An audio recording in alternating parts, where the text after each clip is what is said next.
салом алейкум ба ҳама дӯстон бародарон, хуш омадед ба канали Аъзам блог. Ман ҳастам чун ҳар вақта бо шумо Аъзам Тавоев. Дӯстон, мо бо шумо фикр мекунем ки агар духтари 15 сола ё яки 16 сола ҳомиладор шавад, ин даҳшатнок аст. шумо фикр кунед дӯстон ки духтари 15 сола ё 16 сола неву духтари 5 сола ҳомиладор шавад, чӣ гап мешавад? хубтараш дӯстон, биёед видеоро тамошо мекунем ва фикру ақидаҳои худро ҳатман оиди ин видео дар комментария менависем. ва мо бошад видеоролики имрӯзаро сар мекунем. рафтем.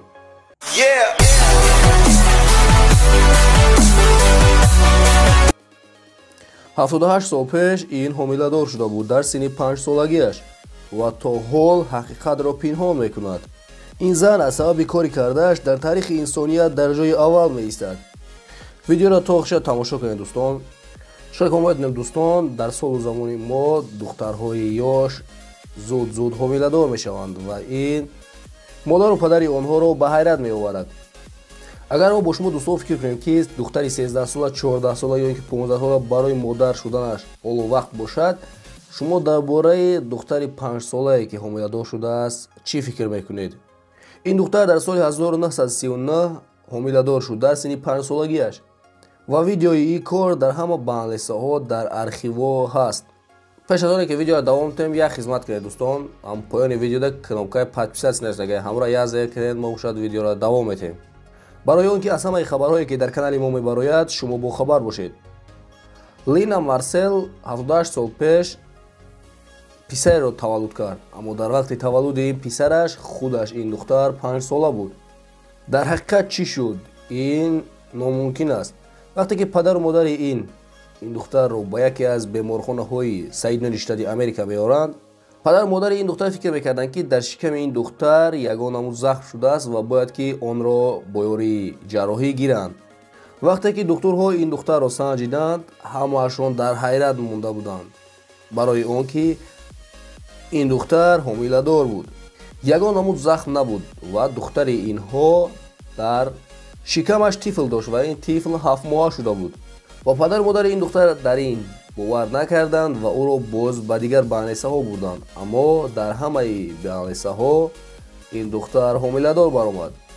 ва баъд аз 2 моҳ ин духтар 14 майи соли 1939 таваллуд мекунад ва ин писар буд ва номашро Ҷарардо ном гузоштанд. дар ин вақт модари ин кӯдак 5 солаву 7 моҳаву ва 21 рӯза буд. ва духтурҳо мегӯянд ки ин намуд кор шиданаш мумкин аст.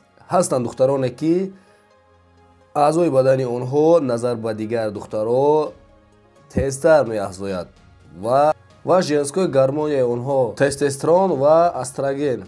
ва аз ҳамин сабаб ҳам ин намуд духтарҳо метавонанд дар синни 8 сола ва 9 солагиашон ҳомиладор шаванд, аммо ин духтар дар байни онҳо якто буд.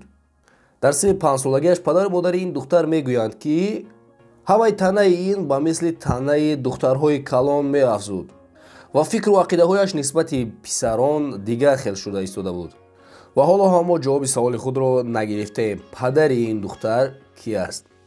ҳамаи милисаҳо фикр карданд ки падари ҳамин духтар духтари худашро ҳомиладор кардааст ва зуд ин мардро дастгир карда, аммо аз сабаби нокофӣ будани далелҳо боз ин мардро озод карданд. ва баъзе дигарро давом мегӯянд ки ин кор дар фестивал шидагия. ин духтар ба фестивалҳои шабона бисёр мерафт ва дар ҳамон ҷо инро бачаҳо метавонистанд истифода баранд. ва то ҳоло 78 сол гузаштааст ва ҳоло ҳам ин духтар намегӯяд ки дар ҳақиқат чӣ шуда буд ва падари писари ин кӣ аст. ҳоло бошад ин духтар 83 сола аст ва ҳар вақте ки аз ӯ дар бораи ин кор мепурсанд, ӯ ин мавзӯъро ба зудӣ мепӯшад. ва фикр мекунам ки ин худаш ҳам намедонад ки падари ин писари ӯ кӣ аст, барои он ки дар он вақт ин худаш 5 сола буд. ва бо ҳамин видеоролики имрӯза ба анҷом расид бародаро. раҳмат барои тамошо карданатон. ба канал ҳатман подписатсия карда зангулачаро пахш намоед, то ки якумин шуда видеоролики моро тамошо кунед. хайр дӯстон, то видеои оянда дар паноҳи Аллоҳ бошед.